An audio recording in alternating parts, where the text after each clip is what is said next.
Okay, Road Trip 2018 continues. The Modern Eater Show. Greg Hollenbeck, Brian Freeman.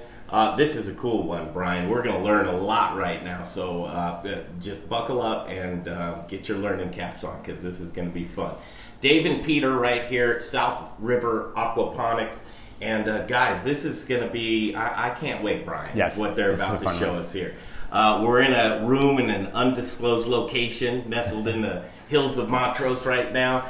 And just let's begin at the beginning. Go ahead, please. Tell us where we're at and what we're going to look at today. Sure. Well, we're in Montrose, Colorado, and we're looking at an aquaponics farm that also includes a gourmet mushroom production. We're also currently raising tilapia in our aquaponic system and lobsters underneath the plants in our aquaponic system. I used to be a chef and got into this about 4 or 5 years ago, and moved from Scottsdale up to Montrose to open this 14,000 square foot greenhouse. And we just got our organic certification, and things are going really well. So we're excited to show you our facility. That's cool. Nice. Okay, so to you, Dave. What is aquaponics? Yeah, so aquaponics is an integration of aquaculture or fish farming and hydroponics, basically. So you have a soilless environment where fish are actually raised inside the greenhouse. The waste that the fish produce is transformed via a biologic process called nitrification from ammonia to nitrates.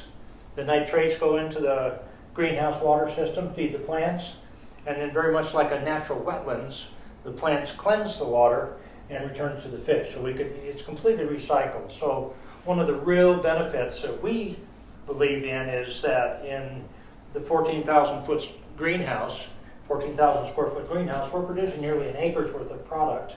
We're only using 500 gallons of water a day.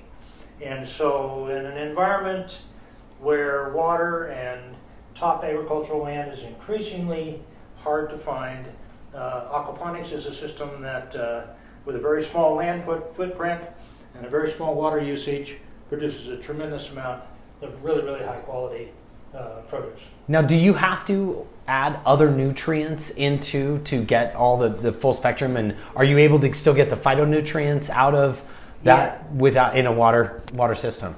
Yeah, yes to both your questions. The fish waste, the food that we give the fish, doesn't produce all the trace mineral nutrients and some of the micronutrients. So we come back in with our own formula of foliar spray that we add to what they're receiving from the water. Oh, okay. And, so you're using it on top of the plant as opposed to putting it in the water where that might harm the fish? Is that why? No, not necessarily harm the fish. It's just the fish food doesn't deliver all of the micronutrients. It delivers some of the macronutrients like nitrogen and potassium and phosphorus, but things like calcium and iron and potassium, greenhouses are typically a little deficient in that, so we will add that through a foliar spray. And we found that the plants will uptake up to 60% of their nutrients through a foliar spray. So it's actually an efficient way to deliver some of these nutrients to the plants. Oh, wow. Okay. And we're completely organic. We don't use any pesticides or anything like that. We actually release praying mantis eggs in the greenhouse to control some of the bugs. And the spray is largely kelp meal, which helps keep down mildew. And so we've tried to find green solutions to some of the problems that you might find in a greenhouse. So let's make a clear delineation, just so folks are clear. Hydroponics, aquaponics. It's the soil being involved at this point in time when or no soil. No soil. No soil on both of these operations. So make that clear delineation. Hydroponics, they tend to come in and they'll put stones or clay balls, some sort of structure to put the plant in and hold it up. All right. Aquaponics, the plants actually float on top of a styrofoam board, and the roots, you'll see when we get into the greenhouse, the roots descend into the water and really soak right up the nutrients. And really, I think a key factor is aquaponics is essentially somewhat like hydro, because I think you could do hydro and raft boards as well, but we're using the fish as our source of nutrients, as our main source of nutrients, whereas hydroponics is largely chemically induced nutrients. And while that is starting to become a more organic process, hydroponics previously wasn't so organic. Yeah. So then this is also a way for us to produce a protein where we can sell the fish to a restaurant as well. So we kind of think that we have more offerings in our system as opposed to a hydroponic system. And the water savings actually is a little bit different too. Hydro, you'd be changing out your basin weekly. All that water being replaced weekly. Aquaponics is a recirculatory system. So all we're losing is evaporative loss and what the plants transpire. Oh, wow. And so we're actually, what are we using, less than 500 gallons a day? Yeah. And we're able to save that water. Let's dig in. The room we're in right now looks like something. Well, this is our lab. This is where we do some inoculations for our mushrooms. So we've got a big autoclave.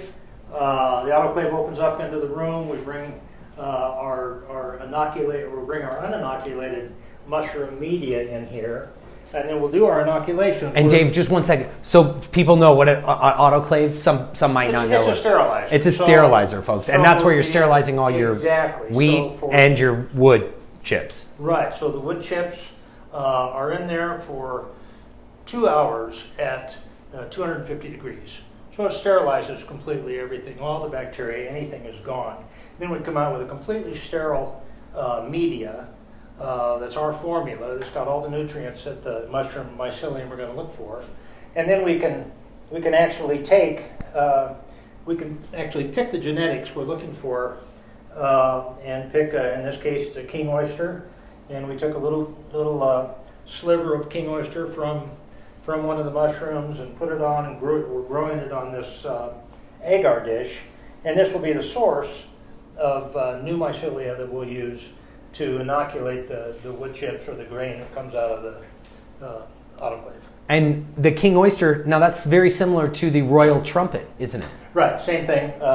Yeah, just different nomenclature. Right? Yep, great. Well, and that was when I got in the industry. It was all around. I'll never forget. The big game changer for me was kale, and that Lacinato kale is really known as Tuscan kale, black kale, alligator kale, Italian kale. It had so many names, and every farmer that'd bring it into the store would call it by a different name. Right. And so one of the things that I've really helped farms do over the years is say, here's the term that everyone's using.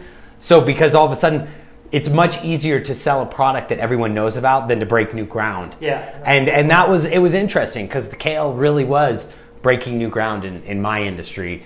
This is 1994. So this is 25 years ago. But yeah, so I'm really excited about what you guys are doing. I can't wait to see the greenhouse. Let's go. Let's do it. All right, so we're gonna just let's walk and talk as we go through here, and talk a little bit about the facility as you see things and we walk along, and Jay will be able to pick that up.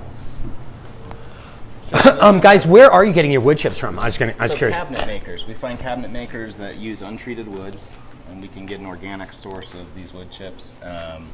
And do you want to speak more? Yeah, so we're looking mostly for alder. The mushrooms that we grow, we need to avoid the pines and the conifers that have the aromatic saps in them. They don't really culture well for the mushrooms. So we're looking for hardwoods. So like we just got in a bunch of mahogany, which is an unusual wood for people to grow mushrooms on, and we're real excited to be trying it. Alder, white oak, regular oak.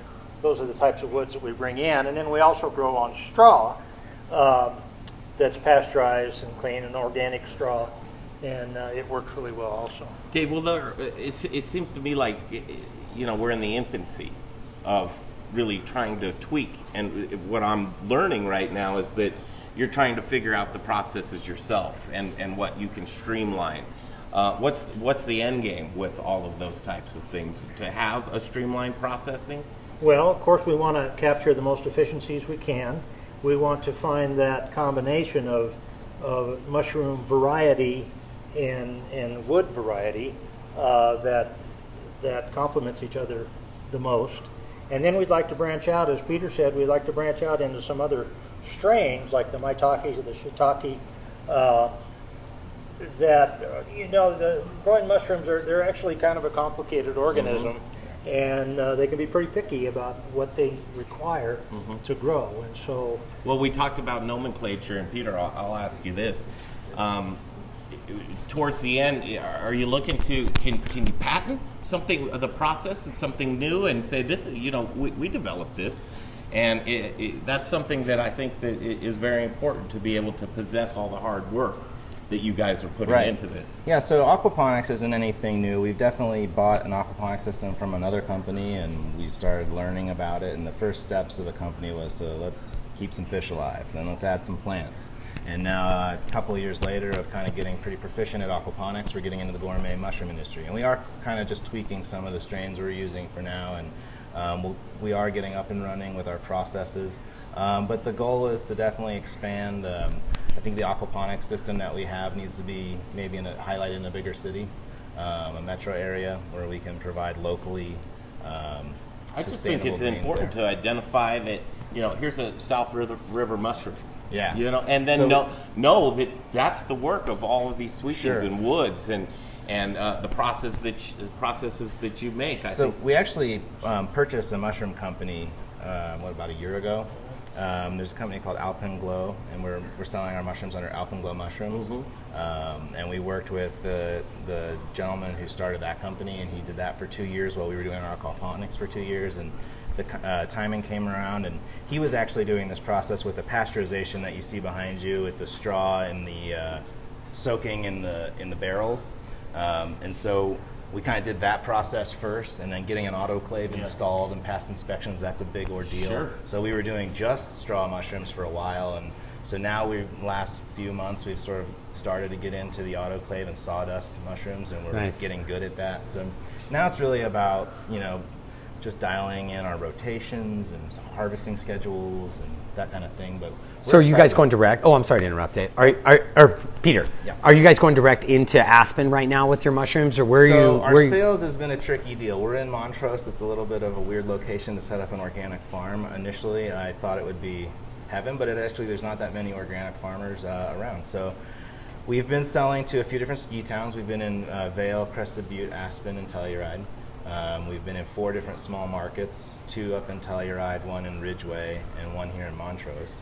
In our first year, we were actually growing lettuce for the Montrose School District, so we grew romaine for 16 schools here in Montrose. Wow. But being only a 36-week customer, that's a hard way to make a business. So we kind of set our focus on different customers. Right now, we've just started selling our mushrooms in natural grocers here in Montrose, and things are looking very good for us to be in City Market. We just had a Kroger regional guy here this morning, even taking a tour. And a lot of what we have established here is a facility, a clean facility, techniques for keeping the facility clean, standard operating procedures for keeping it clean. So I think a lot of like the big grocery stores, that's really our focus and our aim is how do we get them interested in us. And like I said, education. Yeah. Right? I mean, as I sit here and I think of, and Brian, you could be the first to talk about that, owning Growers Organic, is that there's a lot of options out there. Yeah. And to set aside and delineate what you guys are doing, it's going to be an educational type of thing for the end consumer, because really at the end of the day, how do you explain the difference from a conventional mushroom to what you guys are doing? And that's why I think it's so important what we've been doing with farms and the stories behind them, and really the educational element to that. I think that's something that really needs to be done for the end consumer, and that's what the Modern Eater Show loves to do, is educate the consumer on what you're putting into your body and what's the difference between this variety and this variety, and because the market's big out there. Yeah. And what growers, I mean, that's why I think we have such a great relationship, is because that's what Growers has been doing for so long, is educating people about what, and trying to tell the story, and also creating a way to get it from the farm to the store.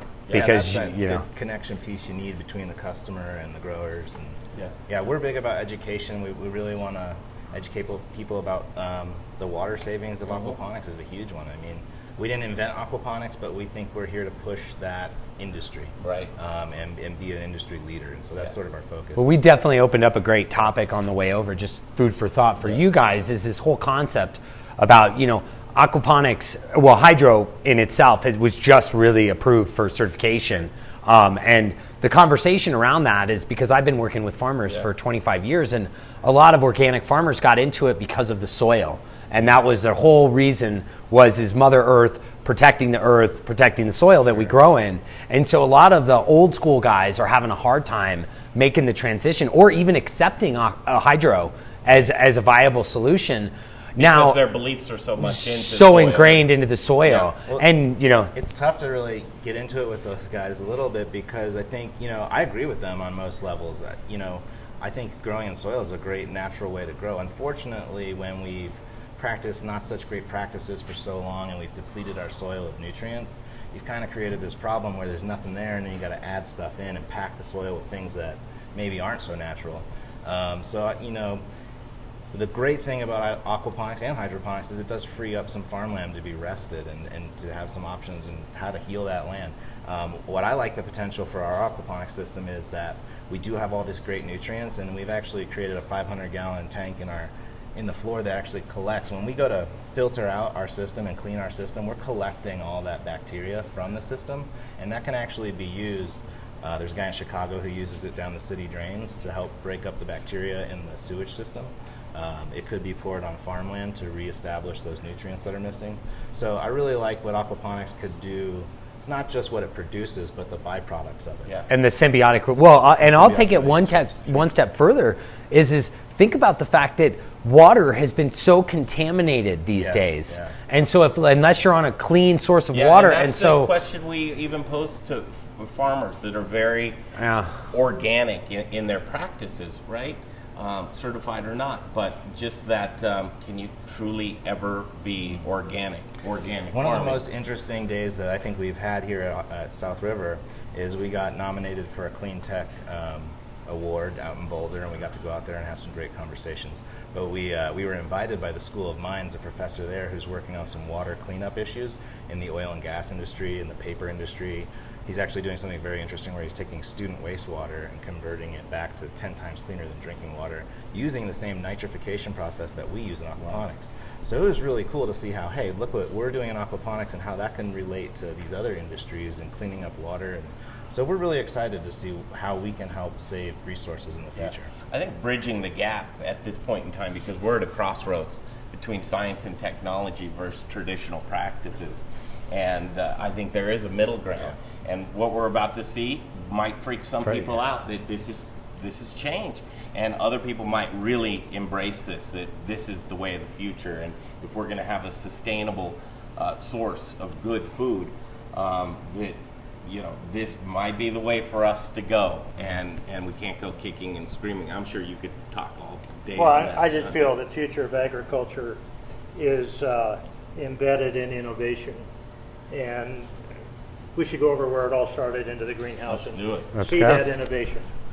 One thing I'd ask is if there was ever an opportunity to create a market for the nitrified solution for other hydroponic, because I've got a hydroponic guy in Denver, they're in Larkspur, One Town Farms. You guys might have heard of them.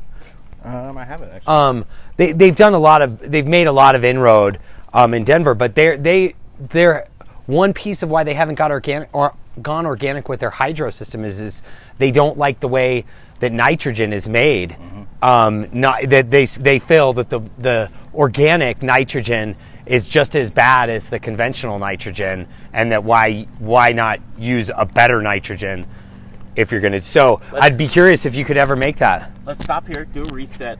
I have a feeling that we're going to have to switch internet connections. We're going to reset. Are we still on? And we're going to go inside. Yeah, high issue. But South River Aquaponics is where we're at right now. It's midway through Road Trip 2018, the Modern Eater Show. This is what it's really about: education, learning, just continuing to grow as people within our communities and figuring it out together. So we're going to take a pause. We'll do a part 2. Join us on the inside, and we're going to learn a lot in these greenhouses right here. So we'll take a pause real quick. We'll be right back. The Modern Eater Show on iHeartRadio. Okay, we continue with part 2 of this great tour that we're having right now. Road Trip 2018 continues. Hashtag TME Road Trip. We're midway through right now, just connecting Colorado to our great food and beverage. Greg Hollenbach, Brian Freeman, Jay Parker behind the camera there. Dave and Peter right here at South River Aquaponics. We're in the sanitation room right now. Very important place to start out. Yes, so we have no soil in our greenhouse. So this biosecure entryway into the greenhouse is very important. So all of our visitors that come in will wipe their feet on this mat that has green clean in it, essentially just a green bleach solution. And we wipe our feet there, and then we all would wash our hands. And then we can go into the greenhouse. And this helps us prevent contamination and keep diseases out of our greenhouse. Nice. Wash our hands if we Yeah. go in. Jay, just pop into.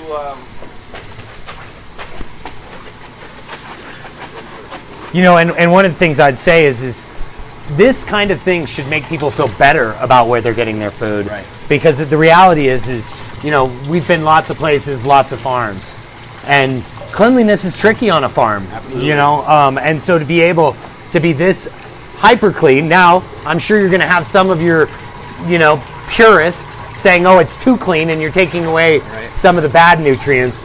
But But if you see where we were rolling around in that pig farm, yeah, exactly. Yesterday we were at a pig farm in Hotchkiss. It was great, 100 head of hog. Oh, wow. Little farm. everybody ready to go? Yeah, having come from the restaurant industry, I was quite used to doing all the inspections, so... So this was almost easy for you. Yeah, cleanliness was just right on the tip of my brain, and with the mushrooms, it's a necessity. Otherwise, you deal with bad molds and things like that. So. Okay, so these guys are walking over here real quick. We're going to the second tank, I guess. Per Dave's request. They- Get on Okay, guys, what are we looking at here? So this is the Aquaponic System. We have 6 1,200-gallon tanks. I think in total we have about 3,000 tilapia right now. Right. Do you want to go into the Sure. nitrification process? So yeah, let me Get step out of behind you your there, Peter. So it's a fish. This is really the heart of aquaponics. The fish are raised inside the greenhouse. We found tilapia to be a real popular aquaponic fish. They produce well, live well in a confined condition. As they produce wastes, they go through this chemical equation where the ammonia eventually turns into nitrates thanks to a couple of different bacteria that live on these beads. So these little plastic beads provide a bunch of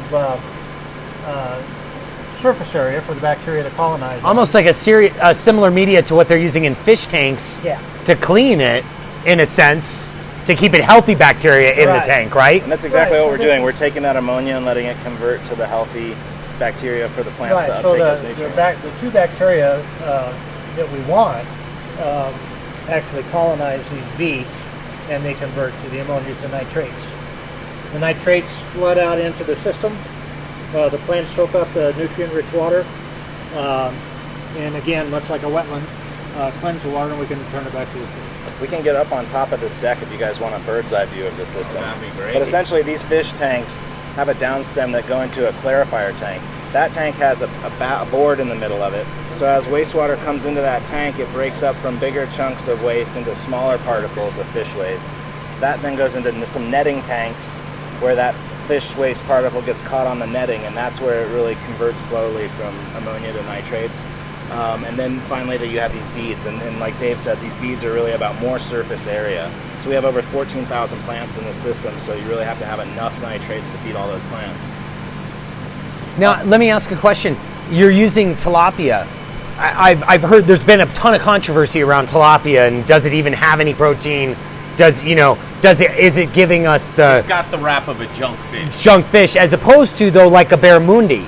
And I was curious. So we 'cause- actually did raise barramundi here to start with. As my experience in the 4-star restaurant, I wanted a fish that chefs could get excited about. Flying fish in from Australia and all this kind of thing didn't seem so sustainable. Sure. And what I found is tilapia is a bottom feeder, and they're sort of as good as you treat it. And if it's in the bottom of a junky pond eating junky compost from the bottom of that pond, then you're going to get that dirty flavor throughout the fish. In our system, I was talking about that tank that has the baffle and the board in the middle. We actually clean that twice a week, so we can pull the bottom of the pond out of the pond twice a week to keep the waters cleaner than in a normal natural environment. Wow. And that actually helps the balance of that bacteria as well. So it's part of our regular maintenance, but it actually benefits the fish in having a cleaner living environment. Now, is the tilapia a meat eater versus, so is it the feed that you're giving the tilapia? I should let Dave answer Well, that. He's the fish tilapia expert. is really a great fish. It's the most farmed fish in the world, actually, and it's gotten some bad press because it doesn't produce some of the the fish oils. that you Yeah, might the get omega from- oils. Yeah. You might get from the cold water salmon, the trout. So that's just not their, it's not their deal. But this is a fish that produces a tremendous amount of meat, converts food very, very well. You know, Very a pound and a efficient. half of food produces a pound of fish. That's a tremendous conversion. Wow. As opposed to 9 pounds of beef feed 9 to produce pounds 1 of pound food of beef. for a pound of beef, and all the accompanying water. So this is a great fish, and they do particularly well in an aquaponics operation. So as you tour aquaponics, you'll see a lot of tilapia. But there are other fish that you could raise. You could raise goldfish. You could raise catfish. If you have the right system, you could do trout, but the water's a little warm for trout in here. We certainly did do barramundi for a while, and they're terrific fish. But the tilapia are big producers. They may not give you the fish oils that a salmon would, but neither does the catfish.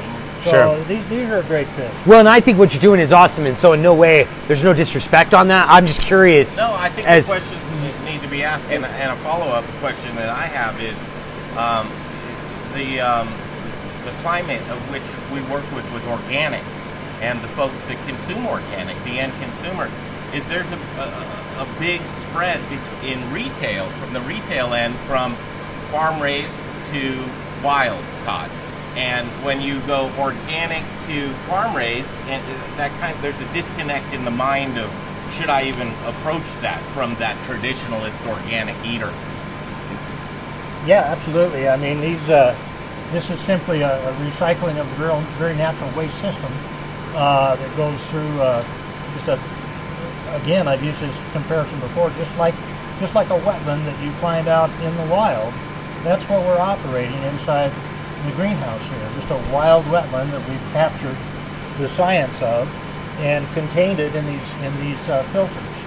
And so it's really quite natural. I think that's a very important thing to talk about and get out there. And it also has a lot to do with ethics. I mean, if you're a tilapia farm company that doesn't, you want to cheap on a lot of things, and you don't care about this and you don't care about that, and you're profit driven, maybe you don't have the best product at It the end of the day. bastardizes the product, Right. and unfortunately the name tilapia is attached to that has bastardization. fallen subject to that because Yeah, it's such a farm as fish. well, yeah. That's interesting. Yeah, I think That's so really too. now. But I heard you also have another species That's right. inside these tanks. I'm curious to hear about that. Yeah, so we've actually been growing red claw freshwater lobsters in our tanks. We'll see if we can find some. But one of the things that can disrupt the nitrification process and that bacteria process is algae blooms. So to keep our algae down in our tanks, we've hired some lobsters to live in the bottom, and they'll So eat what the are we algae. looking at altogether, Peter? Okay, so these are the plant bed, raft beds. In these boards is where we would plant our plugs and seed out our lettuce. I think right now we're looking See at that some lobster there, Jay? spring mix, and there's a little bit of basil down there at the end. See it right there. Here's some of these little lobsters. There's two down there. Look at that. You can barely see it. And so the lobsters will eat all this extra root material and things there. that fall in the water. Oh, really? Yeah, they'll clean up our tanks pretty well. Do the lobsters thrive in that environment? He does. This is actually a freshwater crayfish from Australia called a red claw. And they're what we call a detritivore, so they eat the detritus or the decaying vegetation. That's what they really live on.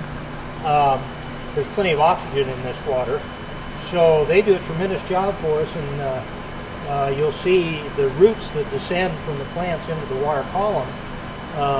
Obviously, they're going to fragment and drop little roots and tissue down all the time. Well, these guys just gobble it up, and within a few months, we'll have a freshwater lobster. You can just take the tail off and eat it just like you would at a white table restaurant. So it takes a few months. I was curious on the time frame. And are you waiting on that? Is there a Yeah. certain time that you want to get them out of the tank because they get too big, or? Well, there's a market size that we'd like to see of about a 6-ounce tail. These have got a ways to go on that, so it's going to be 12, 18 months probably before they reach that. Kind of water temperature dependent. How Okay. fast they grow.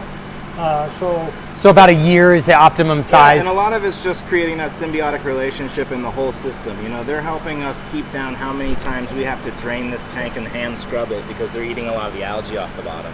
Because your real business isn't selling lobsters. Right.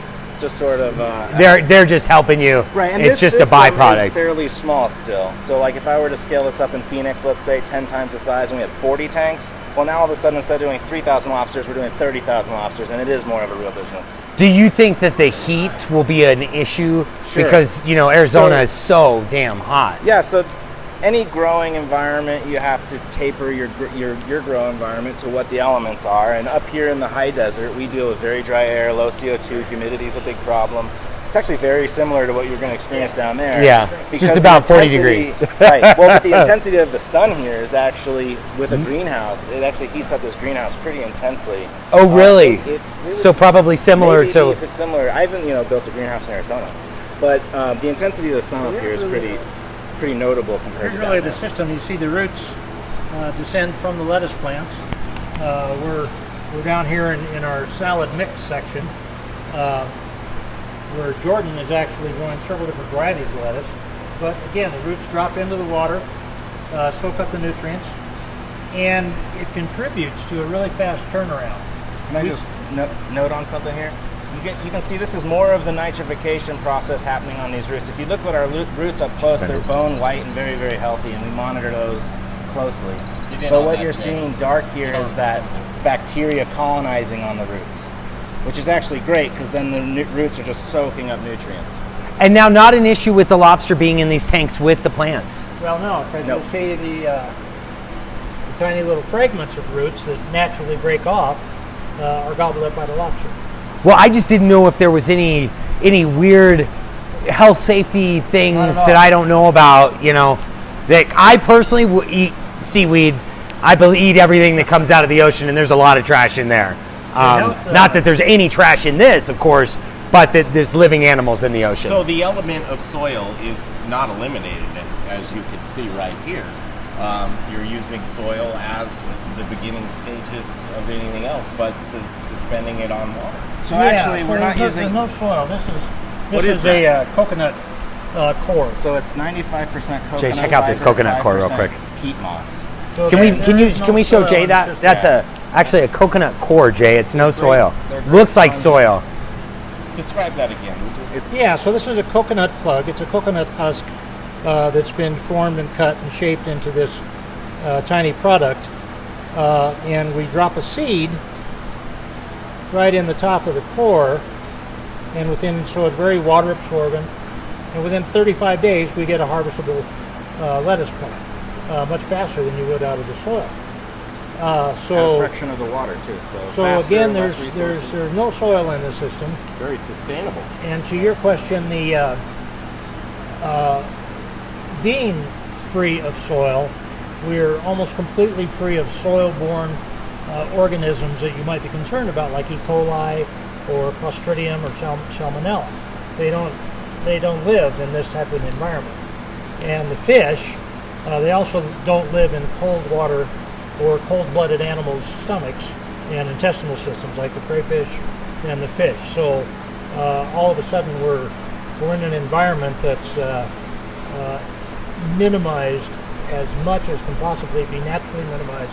Very controlled They won't let me say ecosystem. eliminates E. coli, but we can say minimize. Yeah, we can say Minimized. minimized down to Just about almost nothing. eliminate. As I look around, I can see the processes and the different stages and where they end up here. And we've really thought a lot about total cost of ownership. So like the lights that you see in our greenhouse, you won't see in a lot of greenhouses in America, although it's starting to become popular. These are plasma lights, so LEPs. Get on those lights. And Jay. these lights use 1/3 of the amount of power as a normal high pressure sodium or metal halide light. They use 1.5 amps as opposed to 4.5 amps.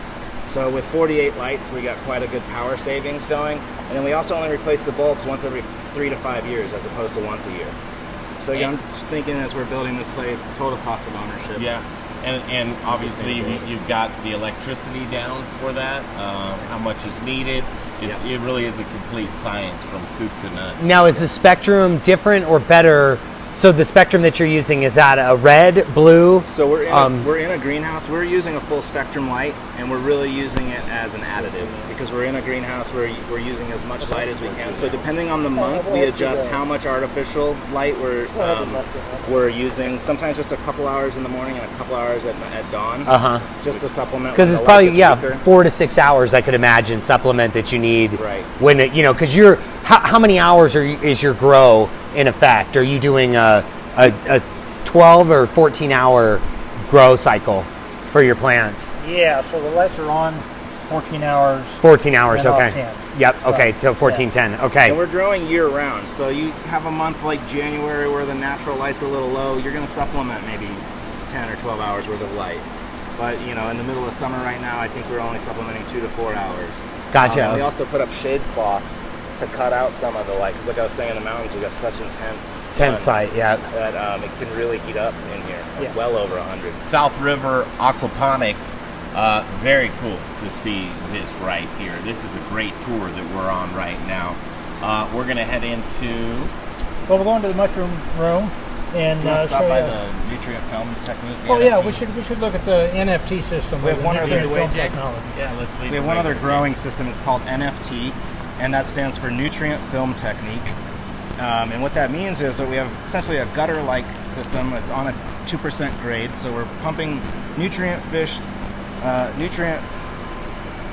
nutrient water to one side of this gutter, and gravity's taking it down the length of the gutter, where those coconut plugs are absorbing like a sponge the water as it goes by. So each one of these plants is powered with nutrients from that water going by. So and this is all part of the cycle, and it goes back to the fish, but the fish are also powering the nutrients here. And this looks like all arugula. It is arugula, yeah. And we're getting intense arugula, peppery, really good peppery flavors out of this. Chefs really love it. Now, are you doing because you've almost got like a couple varieties in here, I almost noticed. Is it all the same varietal? So, it is all. We have done parsley and cilantro out of this system. This is a great system for herbs. We have implemented some LED lights for some lighting in between shelves. It's interesting, just how every plant is different, because the wild rocket arugula has more of this like Sylvetta arugula style. That's the sharp, jagged leaves versus a round leaf arugula. You guys are, by the way, welcome to go ahead and pinch off. Snip off some and just eat it. Try. So, quick question. I don't know the answer. GMOs, genetically modified. Would this fall under the category? I don't see that with your practices. We don't use any GMO seeds, so we're using all organic seeds. Everything, like even our coconut plugs, are an organic process. But would this process, in kind of a natural way, genetically modify the sense of... No, not at all. No. You might genetically select for your best plant, but we're not going to go in and actually modify the genes chemically or otherwise. Just by this process throughout time, if this is adopted and used as the norm, will we see any differences at all from the traditional soil-grown organic vegetables that haven't been genetically modified to? Is there a disruption? I think that this is the nicest practice, and I don't want to overstep, but the reality is the GMOs have all been around. How do we use less water? How do we have higher yields? And really, to be honest, GMOs evolved from how do I kill a bug or make a bug not want to eat the plant. Resistance. Yeah, make a plant resistant to that. And so with this, you don't have any of that, which is awesome about hydroponics, because you've controlled the environment so much that you don't have to control the plant or the seed. That's what I'm learning right now, is that being in such a controlled environment, it's naturally organic, because you don't have to use, you can't use the pesticides. And there's something to fish waste, because as I was working in a 4-star restaurant, and on the line, you're literally the guy that says throw this away or put this on the plate. You're the last person before the end user sees it. So it was my job to determine quality. So when I saw this stuff and tasted this stuff for the first time, I was like, wow, there's something different about this. And I literally think there's something about the fish waste. I don't know if there's extra silica in it or something, but we tend to get really fragrant herbs and very healthy plants out of the system. And aquaponics is not a really modern idea. If you look back, the Aztecs, the Mayans, they used hay straw bales and all that stuff and put seeds in it and pushed it out in the pond. That's essentially what we're doing. Same this thing. is our indoor pond. We're just controlling that environment. At this point, we feel like it's kind of a safe thing to control from the outside elements, you know what I mean? So you have created something cleaner than an outdoor pond. I like it. Well, what I was curious to taste is because there is some aquaponics growing in Denver, and I've tasted their stuff, and I'm a super taster. I can taste the fish, Yeah. and that hasn't been good. Oh, now, really? I'll tell you, I didn't get that from that, and I was curious if potentially the introduction of the lobsters Right. were secreting something different into the water that would make it lose some of that So fish when we taste. bought our aquaponics system, my biggest problem was there was a lot of what people call aqua shysters. People who will tell you they can make money growing lettuce, they'll sell you a book and a t-shirt and a hat, but they're really not focused on commercializing this industry. My goal when we got into this was, let's be the first group that puts together a standard operating procedure guide. Let's be the first group that really expands this, but from a business mindset, so that it could be repeated in different cities. Good for you. Good for you. I think that's really what aquaponics needed, because there's too many people maybe doing a home system and they're trying to sell it to restaurants, and they just haven't really grown up enough as a business yet to be there. I hope so you guys think all are the practices maybe appreciating aren't up to this speed. as much as I am right now, because this type of knowledge, this is really a field trip that I wish kids were going to, and just learning and evolving and really We have had a making that- couple of homeschool Have you? classes here. Classes, Have you yeah. really? And we did a How rotary of about valuable 40 is that? Rotarians here. So I would have actually showed up to class. I tell you the truth. This is how you learn, hands-on. Let's go to the mushroom yeah, let's room, go see guys. that. It's exciting. Well, and we can talk along the way. I really think it's neat, Peter, the fact that, and what it could be is because were they filtering at the level that you're filtering? And Do they have the scientists Right. involved with it? You know. Well, that's a good point. So actually, if we could take a quick detour, I'll show you our water filtration system. So here at South River, we're right on the river. Therefore, there's contaminant risks. Can we turn this off, Dave? So we have 3 qualities of water here at South River Aquaponics. We have city water that we wash down the floors with. It has chloramine and it can be good for sterilizing. We have reverse osmosis, which is I think it's 2 parts per million, so it's very pure, and this is what we use for evaporative loss and what the plants transpire. That's how we replace that. If we were to have a pump break or we needed to drain 10,000 gallons out of the system, we would replace that with what we call filtered well water. So we dug a well. This has a UV sterilizer attached to it. It also uses carbon to clean the water, and then it also zaps it. It has an ozone generator connected to it. So what that does is it zaps the water with an extra oxygen molecule. So if we had E. coli in the water, it would actually zap it, but leave the base minerals. So the fish need those minerals. Otherwise, if their water's too pure, they'd get new tank syndrome and kind of not do very well. So we've thought very in depth about our water quality. So where it comes from. identifiers and solutions. Right. Yeah. And then in the back here, if we have a quick second, I'll show you. This is how we clean our aquaponic system. So with a series of gate valves and ball valves, we just change where the water's flowing. And we push it over to this system over here, which goes through 2 pond filters, which are bead filters. They have what looks like hacky sack beads inside these green filters. Actually, here's a bottle of them. So these filters are filled with these beads, and the wastewater from the fish and the extra food and stuff like that comes over here, gets pulverized through these filters, and it kind of washes it through a cycle. Once the water's clean, it gets sent back to the fish, and we collect the sludge water here, what I like to call the sludge water. Yeah. And that's got live bacteria in it.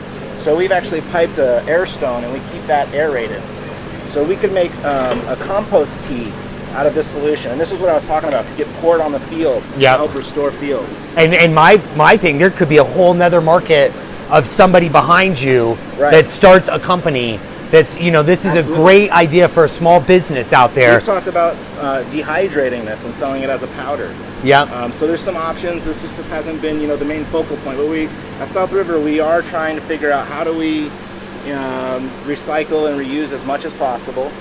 So for instance, our mushroom bags, when it's done growing mushrooms, we send it to the soil amendment guy. He mixes it into his soil amendments, and he's loving that stuff. I'm glad that guys like you and Dave are leading the charge on this stuff because I can barely log into my email. I mean, honestly, this is... Well, it's been a huge learning curve. I didn't know anything about aquaponics when I started 5 years ago, and you know, through necessity of just wanting to make this work and make this happen, we've just been diligent about learning. You know, it's been a really fun project, so it's easy to get involved with, get indulged with it. So let's go check out the mushrooms, guys. Yeah. Awesome. Hey Dave, I think I need your thumb actually. We just changed our thumbprint door handle. I love it. You have the high security in here too. That's great. You know, congratulations, man. Thank you. This is a really, you know, like I said, yeah, I see a lot of operations. Actually, we take that up so the boss can get in and out. All right, thank you. We were locking it up. When I don't behave myself, they lock me out of the mushroom. It's my punishment. So this is just a clean room. Again, this would be where we normally put on a suit and all that kind of stuff. We can kind of get ramped up. We do look for flies and cleanliness. I took a It's shot. Huge deal for us. So any little fly could be detrimental. Yeah, to everything. Yeah. So we have like fly curtains. We're about to install 2 more. Wow. We're monitoring all the humidity and stuff like that here on this wall. Holy So smokes. this is a food grade pond liner we sprayed this room with. So again, everything that we've thought about is how do we get certified organic from the very beginning. Oh, yeah. Wow, wow, wow. You guys, look at this. This is great. We got Nice. the Here's your connection, Jay? oysters. Let's get in on all this good So stuff. these are the straw. oysters, yeah. Yeah, these are the straw production with the oyster mushrooms that we're seeing. That I say look like miniature punching bags. And then in the carts that we see back here, that's the sawdust. the wood So it's Yeah. a little, it's cooler in here, humid, obviously. Talk about the environment that we're in right now. So this is really, we talk about controlling the environment in the greenhouse. Well, this is kind of super controlling the environment when you get into the mushrooms. We'll show you the incubator room in a moment, and that's where it starts. And that's a hot, humid environment that starts the mycelial growth through the media, whether it's straw or sawdust. And then after a certain period of time, there needs to be a temperature change, a temperature drop, to induce the mushrooms to flush. And so we bring them into this room, and again, a lot of humidity, but about 65 degrees Fahrenheit, and then they start to come alive. And we'll get 3, maybe 4 harvests out of these mushrooms, out of this variety, and these are actually just ready to harvest right now. So those almost look maybe like even- 2 different varietals. One below it Yeah, no. is a little bit different. Yeah, good eye, Brian. This is a actually called a tree oyster mushroom. This is a blue, Yeah. or excuse me, a gray dove. Gray dove. Okay. Yeah. We have some pink oyster spawn that we haven't really tried yet. The shelf life on pink Is not. Yeah. not great. It's a little bit iffy. So The blue and the yellow, just from Yeah. a not retailer but more of a wholesale side, Right. is 2 of the ones that have moved more. Right. Now, what's really interesting is I don't know a lot of people doing the tree oyster, right. and I don't know, I don't know if that's just because of yield or what. If it's slower grower. No, I think there are probably other growers that are using this variety. It's a fast flusher and a good producer, and we do like the gray dove. It makes a little heavier leaf, and I think we should experiment more with that. Yeah. And then down in these carts, we'll get into our king trumpets. Yeah, my imagination's going crazy in here because I'm seeing different stages and different... And just to touch real quick on the air. So air temperature is important in here, like Dave said, and lights being able to be dimmable, humidity exchangeable. Air exchange is very important. So you'll notice in the top side of this room, we have oxygen that comes in from the outside, from the greenhouse actually. So that comes in from the top end of this side of the room. On the other side of the room, down here, we have vents on the floor. CO2 is heavier than oxygen, so what we're trying to do is pull the CO2 out of the bottom area of the room, and that's what gets pumped over the plants. So the airflow kind of comes diagonally through the room. That is First really time neat. I've ever wanted to be a mushroom. This is a great room. Get some oxygen in We you. got some really big ones in here if you guys want to. Wow. Yeah. If you want to go down that, Yeah. Jay, check those big ones out down there. You know, I will tell you, I lived in Arizona for a long time as well. And I worked for a company when I was younger out of high school called American Misting. Okay. And I used to set huge misting system. This is from down there. Yeah, exactly. Here, Jay. Well, that's, you know, where it's so hot, that's where all the people learned. Right. We better figure out a way to make it cool outside. This is actually kind of a little bit of a mist, and we're getting ready to implement like more of a fogging Right. system, which will prevent a little bit of the condensation that you see on some of the shelves. South So we're River still tweaking Aquaponics right now as we continue this tour. There's fungus among us right now. Yeah, and we sell these out of the name Alpenglow mushrooms. This is the king trumpet. It's also an oyster mushroom, but very different than the tree oysters that we looked at. Ultimately, they get to be really large, really heavy mushroom, very meaty. No jokes about that one. Yeah, they're really delicious. It's everybody's favorites. And Sawdust, and it starts off the top line over there. we have a hard time keeping all the staff from just walking away with mushrooms at night. I love that you're doing it in the bags because, you know, a lot of guys have moved to the mason jar to create a very consistent form, but I like this, to be honest, a little bit better, I think. Yeah, we do Differences? a variety of sizes, particularly in the second flush. Here's another one we get. So growing it in this highly nutrient-dense sawdust. Is that edible now? Absolutely. Yeah. Yeah. Can I yeah. have a taste? Well, sure. I think it needs to be. It has to It's be better cooked. with No. a little bit of garlic. Yeah, and, these can totally be eaten raw. Yeah. A little bit of garlic and salt. It's better. I've got Someone people with that a do it gill at set the... aside. irritate your throat Yeah. sometimes. The Yeah. feeder can put through, but it's a heavy, really meaty. Well, like in some meaty ways, mushroom. Very much so. Oh, Yeah. because they're, you know... Boy, just Reminiscence Yeah. of kind of a portobello. And, Yeah. Yeah. And I want blue cheese on that and a little bit of garlic and oil, and throw that on the grill, and boy, you're off and running. My wife and I made mushroom risotto last night Did with you? the oyster mushrooms. Oh, it was so good. We did That's a mushroom really- risotto with pork tenderloin over top. That's Ooh, delicious sounds in that state as well. Yeah, you just great. taste the very clean Well, freshness. we could take you guys into the incubation room, and we can kind of see. We sort of skipped where we saw the lab, and now we're seeing the fruiting room. But the incubation is sort of the step in between. But we can see where you can see in these bags where you can sort of still see some dark wood chips, and then you see the mycelium taking over. So when we take these bags into the incubation room, they're completely dark wood chip bags. And when they get about halfway filled with mycelia, that's when we bring them in here and slice the bag open so they can And let begin it to roll. fruit out. You know, one of the interesting This things... is kind of an interesting shot. You can see these are called Oh yeah. these are called pins. So this is the newly emerging mushroom. Some of those pins will develop, some of them won't, but we'll eventually get that cluster that we'll harvest. And so, have you ever seen a mushroom start resporing because it's old? Like, and I've had some people say, "Oh, I've got mold on my mushroom," and I'm like, "You know what a mushroom is, right?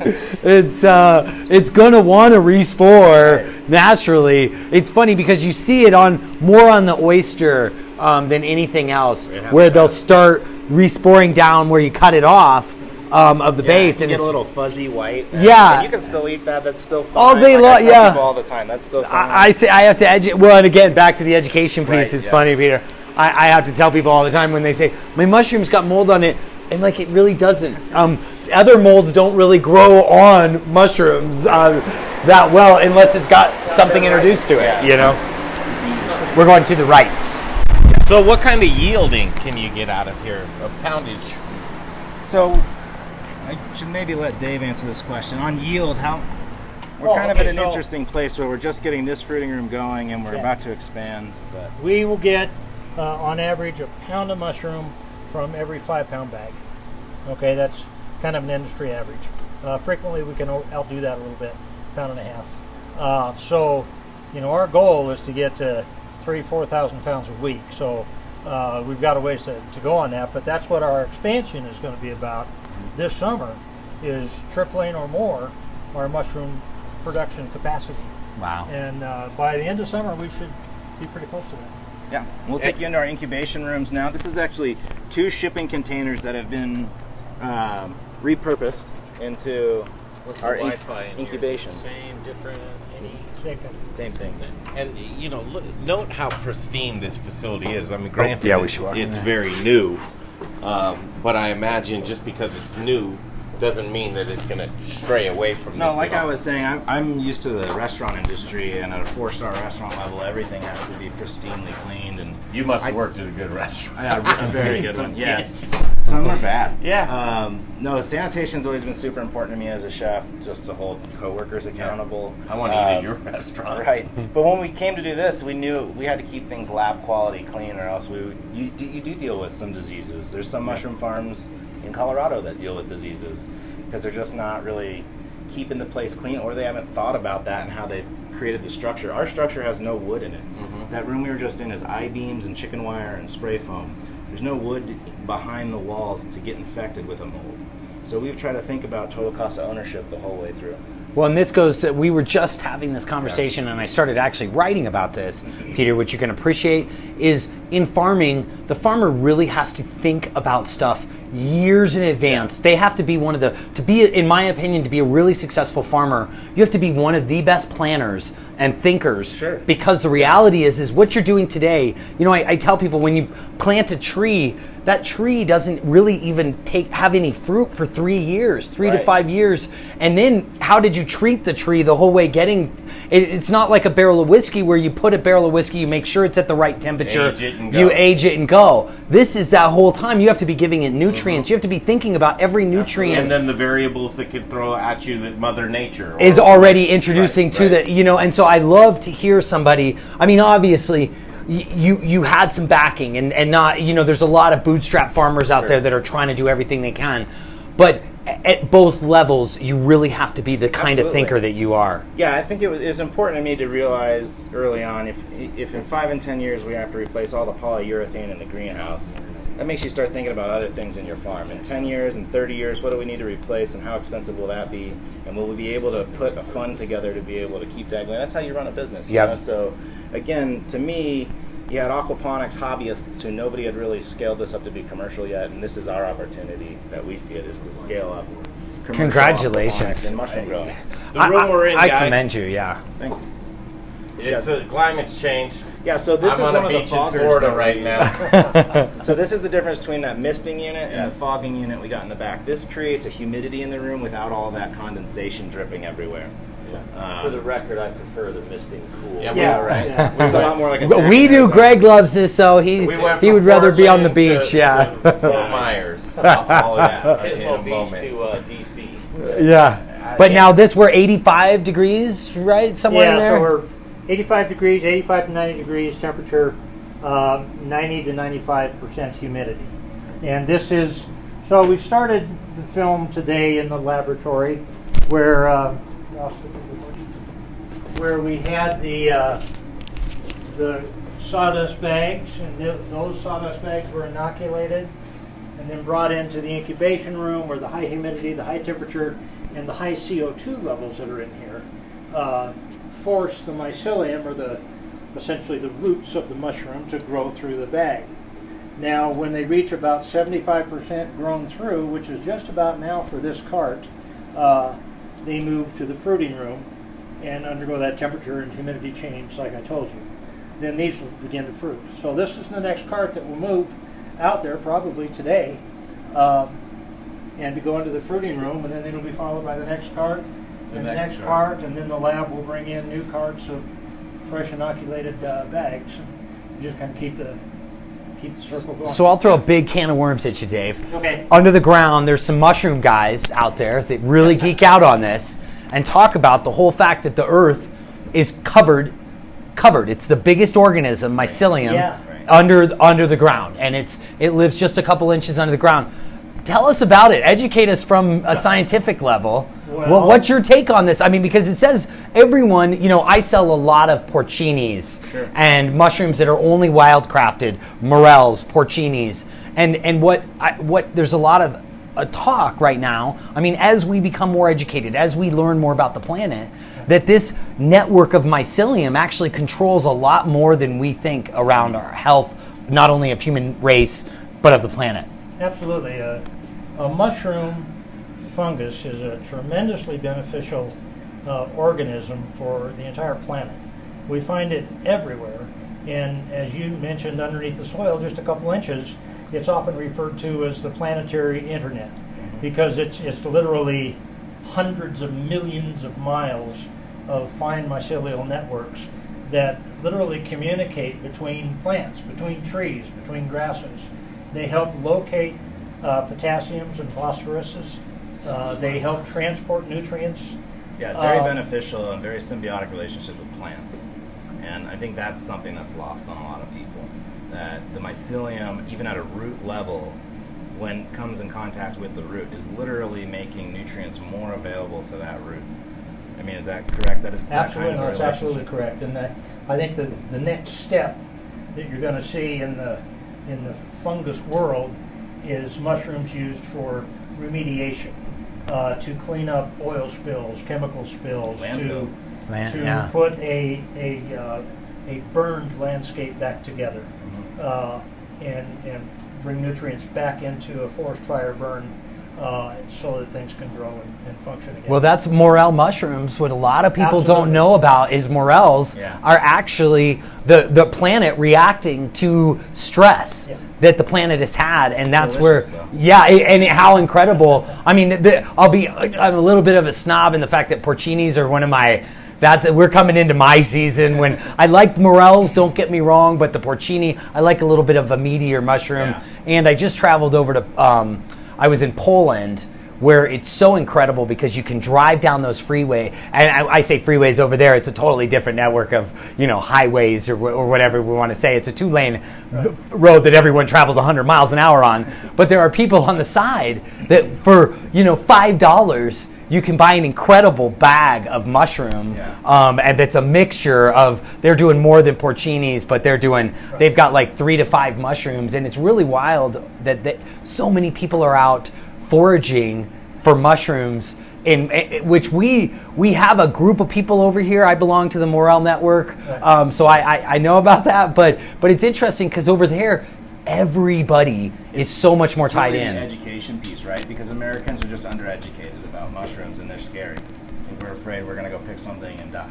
Yeah. I think just the education piece of, specifically in what we're doing is nice because you can replicate a safe mushroom and really crank it out. Yeah. And we're going to spend a lot of our time educating to sell our products. Yeah. But I think, if you look at Japan and what happened with the shiitakes, they just had a boom all of a sudden, right? And I think that's sort of starting to happen here in America. We're getting a little more health conscious. We're getting a little more, wise about what we want to eat and why. And I think the gourmet mushrooms are just about to hopefully take off here in the States like they've done over there. Well, they say that lion's mane or powder puff is a brain food. So we've grown those and eaten them here. And I'll tell you, it's funny. When you eat a bunch of lion's mane fresh, you do get almost like a coffee, not a coffee buzz, but a little bit of a feeling in your head. Like a clarity or something like that. Interesting. Like a ginkgo biloba or something type feeling. Yeah. We really don't want to overlook the medicinal benefit of mushrooms. Not only are they high in fiber, low in fat, low in cholesterol, all the typical things, but we're finding in a whole variety of mushrooms antioxidant value, anti-tumor reactions, seem to be very beneficial to people that are on chemotherapy, to suppress the nausea and some of the difficulty of going through that treatment. So we're just beginning to understand the medicinal benefit of mushrooms. Should we go cool down in the cooler? Yeah. Show them that room. Thank you, Peter. A little wrap. Yeah, thank you. I love this information, guys. Wow, what a whirlwind as we wrap up here at South River Aquaponics. So much. Greg Hollenbach, Brian Freeman, Jay Parker, with Peter and Dave. We've had a great tour of the place. We've learned so much, and as we connect Colorado to the great food and beverage, I think we've done a little bit more. I think we're connecting the world to some new processes that are happening right now. And so I hope you enjoyed that information, but more so, someone's calling me, more so, what we want to do is tell you that we're not here just to tease you and show you videos. That's the reason for the summer dinner series starting July 3rd through August 21st, that we're going to bring you great products like this. And this dinner series, I mean, we'll get some mushrooms. We'll Some lettuces. have Peter and yeah. Dave there to talk about these things. We're going to work out the details here, but I have to tell you, look for this label. This is not an endorsement. There's no money that switched hands at this point in time. This is just what we want to show you is products that be on the lookout. You know, Brian, it's always, as we wrap here, products to look for. And I think Growers Organic and Brian Freeman, you'll say look for this product as well. Yeah, definitely. I haven't been so impressed on so many different levels, folks. The cleanliness of this operation, the professionalism of Dave and Peter here really are taking it to a higher level. And I'd love to see someone at Peter's age. This is the next generation of farmers that we need out there, because so many people are giving up on it. And the average farmer is much older right now. And so kudos. Thank you, Peter, thank for you very much. Thanks what for you're coming doing. on. Thank you, Dave. Yeah, absolutely. Yeah. Thank you, guys. Thank you, guys. So as we're halfway through our road trip leg, we've got 3 more days to go. We're heading on down to Durango. God willing, you know, there's a forest fire going on right now, so you'll want to continue to follow our adventures as we head south. And again, the summer dinner series, so many great ranches and farms that we're sourcing great products from. We're so excited to get back to Denver, have a great summer of food and drink with a story, with a meaning. Connecting you to Colorado is what it's really all about. And later tonight and tomorrow, Ska Brewing. Yeah. So That's- Dave, Peter, Brian, myself, and for Jay, we're signing off. We'll see you down the road. The Modern Eater Show on iHeartRadio.